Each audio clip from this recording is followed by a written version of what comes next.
Imagina um país que deve o equivalente a 260% de tudo que produz em um ano inteiro. Um número tão absurdo que, se fosse qualquer outra nação do mundo, já teria sofrido uma crise devastadora, uma fuga de capitais, uma hiperinflação ou um calote histórico.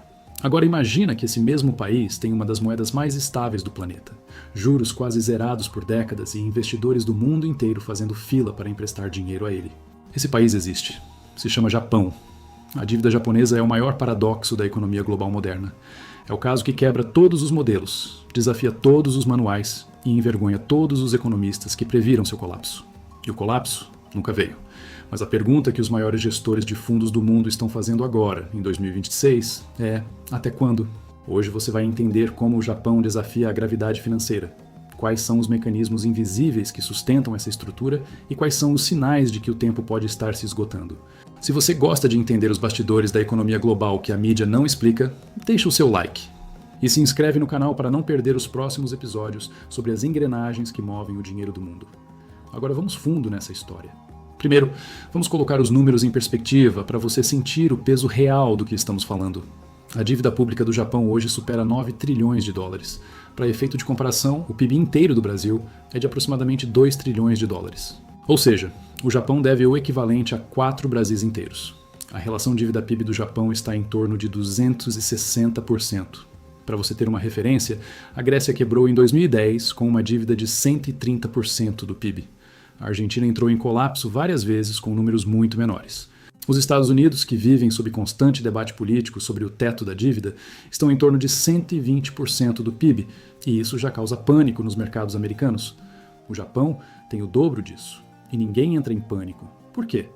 A primeira chave para entender o paradoxo japonês está em quem é o credor. E aqui mora a diferença fundamental entre o Japão e países que quebraram com dívidas menores. Mais de 90% da dívida pública japonesa é detida por japoneses.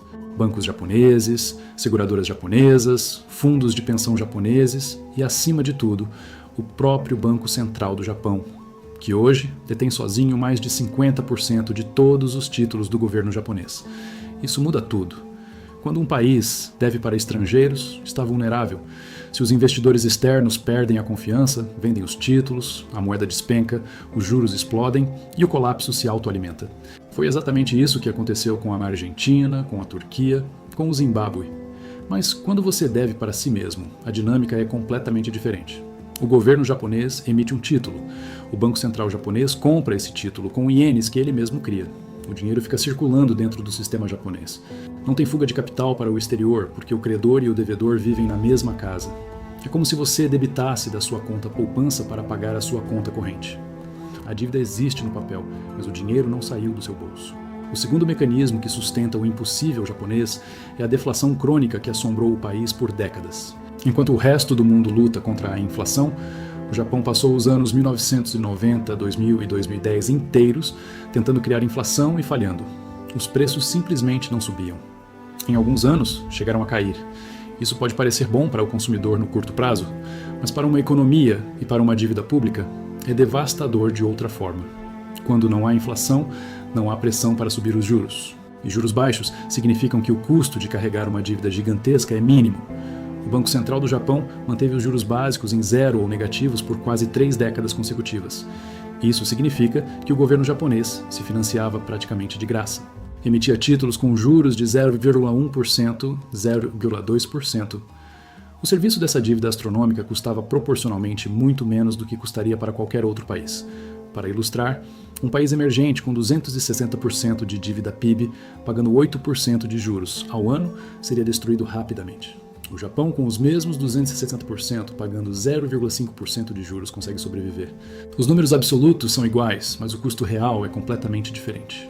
O terceiro pilar dessa estrutura é cultural e demográfico, e é talvez o mais fascinante de todos. O Japão tem uma das populações mais velhas do mundo. Mais de 30% dos japoneses têm acima de 65 anos, e os japoneses poupam. Poupam muito, poupam há décadas, poupam por disciplina cultural, por desconfiança no consumo, por preparação para a velhice. Esse pool gigantesco de poupança interna precisa ir para algum lugar. E, historicamente, os japoneses colocaram esse dinheiro em títulos do governo japonês, em depósitos bancários, em fundos de pensão que, por sua vez, compravam mais títulos do governo. Criou-se um ciclo de financiamento interno quase perfeito. O governo precisa de dinheiro, emite títulos, e o próprio povo japonês, através de suas poupanças e fundos de pensão, financia esse governo, sem depender de capital estrangeiro volátil, sem estar sujeito ao humor dos mercados internacionais. É uma economia que, em certos aspectos, funciona como um sistema fechado. E sistemas fechados têm propriedades que sistemas abertos não têm. Mas se tudo isso funciona tão bem, por que os economistas mais respeitados do mundo continuam olhando para o Japão com crescente preocupação em 2026? Porque as 3 colunas que sustentam esse edifício estão começando a rachar simultaneamente. A primeira rachadura é a inflação. Pela primeira vez em décadas, o Japão está enfrentando inflação real e persistente, impulsionada pelos choques globais de energia e alimentos. Isso forçou o Banco Central japonês a começar lentamente e com enorme resistência a subir os juros. Cada 10º de ponto percentual de aumento nos juros representa dezenas de bilhões de dólares a mais no custo anual da dívida. Com 9 trilhões de dólares em dívida, pequenas variações nos juros têm impacto devastador. A segunda rachadura é demográfica. A população japonesa está envelhecendo e encolhendo. Os idosos que pouparam a vida toda estão agora na fase de gastar, de sacar suas poupanças para custear a aposentadoria. Isso significa que o pool de poupança interna que financiava o governo está começando a diminuir. Menos poupadores jovens, mais sacadores idosos. A terceira rachadura é o próprio tamanho do Banco Central. O Banco Central do Japão já detém mais de 50% de todos os títulos públicos japoneses e também é o maior acionista da bolsa japonesa. Ele comprou tanto que praticamente não sobrou mercado livre. Quando um banco central chega a esse ponto, sua capacidade de manobra se torna extremamente limitada. Qualquer movimento brusco pode colapsar o mercado que ele mesmo criou. O chamado Widowmaker Trade, ou a aposta da viúva, é o nome que os traders internacionais deram à estratégia de apostar contra os títulos japoneses. Ao longo de 30 anos, dezenas de fundos bilionários fizeram essa aposta. E todos perderam. O colapso nunca veio. Por que economistas e investidores continuam errando na previsão do fim japonês? Porque aplicam modelos criados para economias abertas em uma economia que opera por regras próprias. O Japão tem soberania monetária plena sobre uma moeda que ele mesmo emite. Nunca vai ficar sem ienes da mesma forma que um país que deve em moeda estrangeira fica sem dólares. Mas há um limite para tudo. Se houver colapso, será lento, será diferente. Será uma perda gradual de confiança na moeda, uma inflação persistente que corrói o poder de compra dos próprios japoneses que financiaram o governo por décadas. Não um colapso explosivo, mas uma implosão silenciosa. A história da dívida japonesa ensina lições que vão muito além do Japão. Ela mostra que a sustentabilidade de uma dívida não depende apenas do número absoluto, mas de quem são os credores, em que moeda a dívida está denominada, qual é o custo de carregamento e qual é a dinâmica de confiança interna. Ela também levanta uma questão filosófica profunda sobre o que é dívida pública quando o credor e o devedor são essencialmente o mesmo povo. E ela serve de alerta para qualquer país que acredita que pode empurrar indefinidamente para frente os custos de suas escolhas fiscais. O Japão provou que é possível sobreviver muito mais tempo do que qualquer modelo previu. Mas também está provando, agora em 2026, que a gravidade financeira não foi abolida, apenas adiada. O Japão é o experimento econômico mais longo e mais ousado da história moderna. Um laboratório vivo, onde as regras convencionais foram suspensas por décadas, e o resultado ainda está sendo escrito. Será que o Japão vai encontrar uma saída elegante, reduzindo gradualmente sua dívida através de crescimento e inflação controlada? Ou será que estamos assistindo ao início lento de um colapso que vai redefinir a economia global quando finalmente acontecer?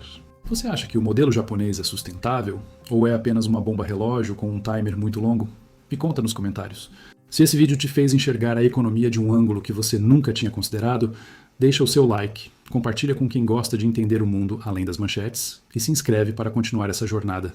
Valeu por assistir e até o próximo vídeo.